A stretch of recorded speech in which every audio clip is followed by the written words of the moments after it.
Lightning Thief, Chapter 14. There's no part 1 or part 2. This is all of Chapter 14. It's not a very long chapter. And so it's called I Become a Known Fugitive. You have 5 questions. What was his only thought? What strange thought occurs to him? What does the messenger tell him to do?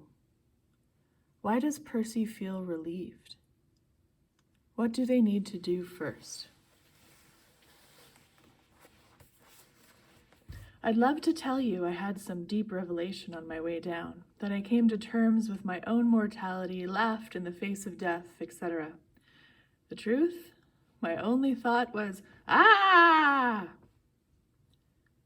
The river raced toward me at the speed of a truck. Wind ripped the breath from my lungs.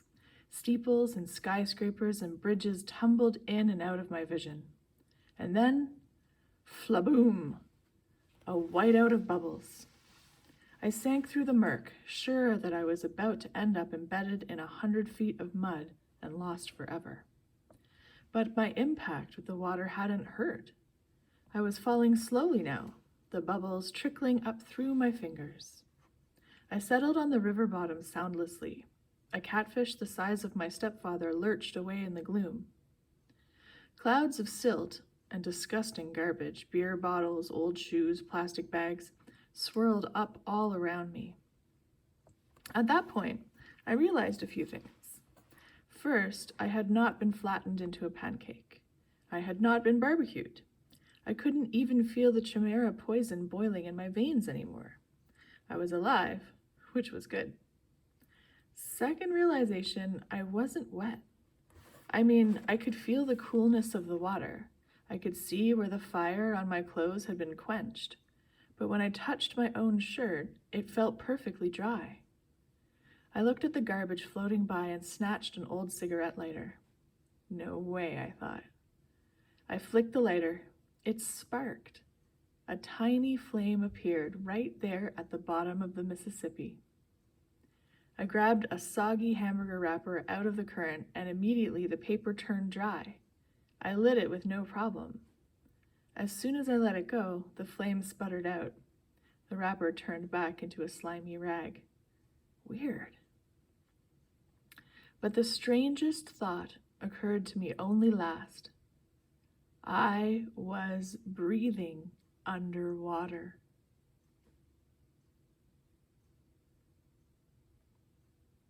I was underwater, and I was breathing normally.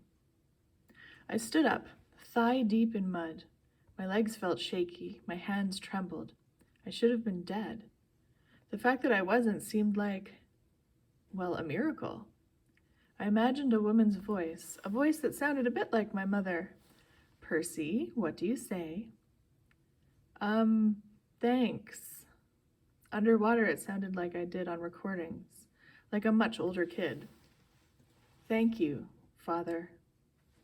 No response, just the dark drift of garbage downriver, the enormous catfish gliding by, the flash of sunset on the water's surface far above, turning everything the color of butterscotch. Why had Poseidon saved me?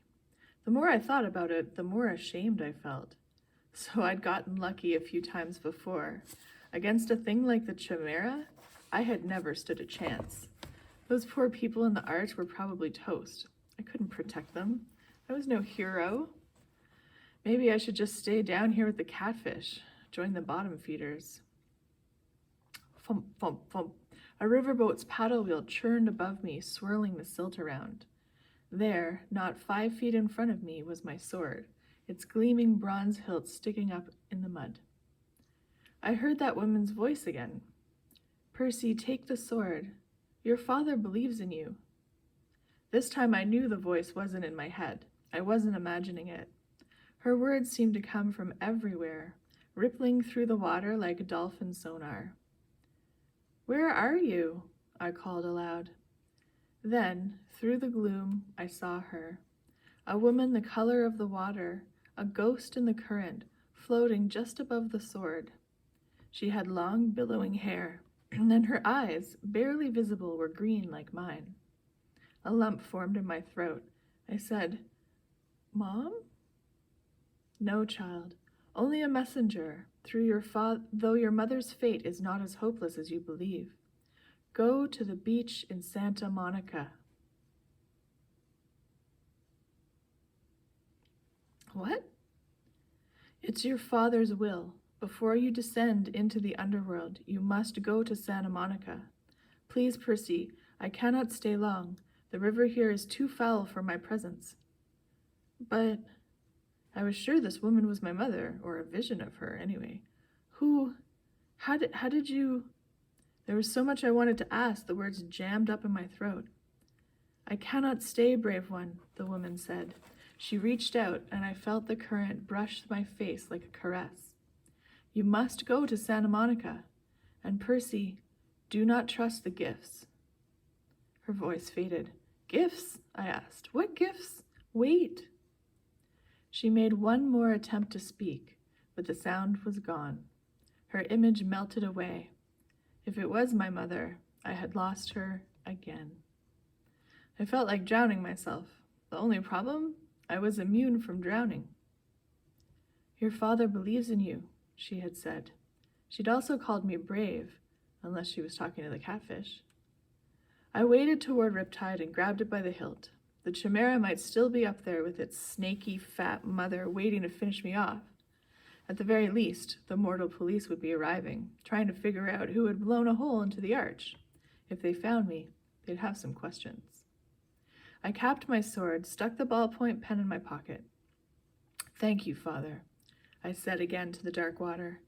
Then I kicked up through the muck and swam for the surface. I came ashore next to a floating McDonald's. A block away, every emergency vehicle in St. Louis was surrounding the arch. Police helicopters circled overhead. The crowd of onlookers reminded me of Times Square on New Year's Eve. A little girl said, Mama, that boy walked out of the river. That's nice, dear, her mother said, craning her neck to watch the ambulances. But he's dry. That's nice, dear. The news lady was talking for the camera. Probably not a terrorist attack, we're told, but it's still very early in the investigation. The damage, as you can see, is very serious. We're trying to get some of the survivors to question them about the eyewitness reports of someone falling from the arch. Survivors, I thought. I felt a surge of relief. Hopefully, the park ranger and that family made it out safely. I hoped Annabeth and Grover were okay. I tried to push through the crowd to see what was going on inside the police line. An adolescent boy, another report was saying. Channel 5 has learned that surveillance cameras show an adolescent boy going wild on the observation deck, somehow setting off this freak explosion. Hard to believe, John, but that's what we're hearing. Again, no confirmed fatalities. I backed away, trying to keep my head down. I had to go a long way around the police perimeter. Uniformed police officers and news reporters were everywhere. I'd almost lost hope of ever finding Annabeth and Grover when a familiar voice bleated, Percy!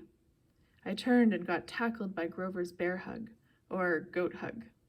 He said, We thought you'd gone to Hades the hard way. Annabeth stood behind him, trying to look angry, but even she seemed relieved to see me. We can't leave you alone for 5 minutes. What happened? I sort of fell. Percy, 630 feet? Behind us, a cop shouted, Gangway! The crowd parted, and a couple of paramedics hustled out, rolling a woman on a stretcher.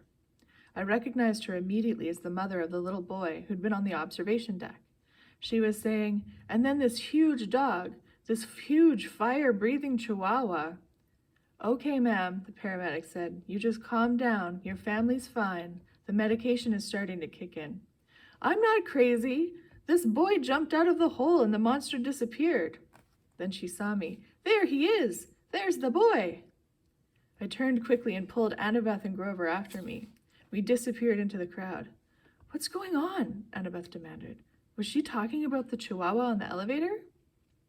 I told them the whole story of the Chimera, Echidna, my high dive act, and the underwater lady's message. Whoa, said Grover. We've got to get you to Santa Monica. You can't ignore a summons from your dad. Before Annabeth could respond, we passed another reporter doing a news break, and I almost froze in my tracks when he said, "Percy Jackson, that's right, Dan. Channel 12 has learned that the boy who may have caused this explosion fits the description of a young man wanted by authorities for a serious New Jersey bus accident 3 days ago. And the boy is believed to be traveling west. For our viewers at home, here's a photo of Percy Jackson." We ducked around the news van and slipped into an alley. "First things first," I told Grover. "We've got to get out of town." Somehow, we made it back to the Amtrak station without getting spotted. We got on board the train just before it pulled out for Denver. The train trundled west as darkness fell, police lights still pulsing against the St. Louis skyline behind us.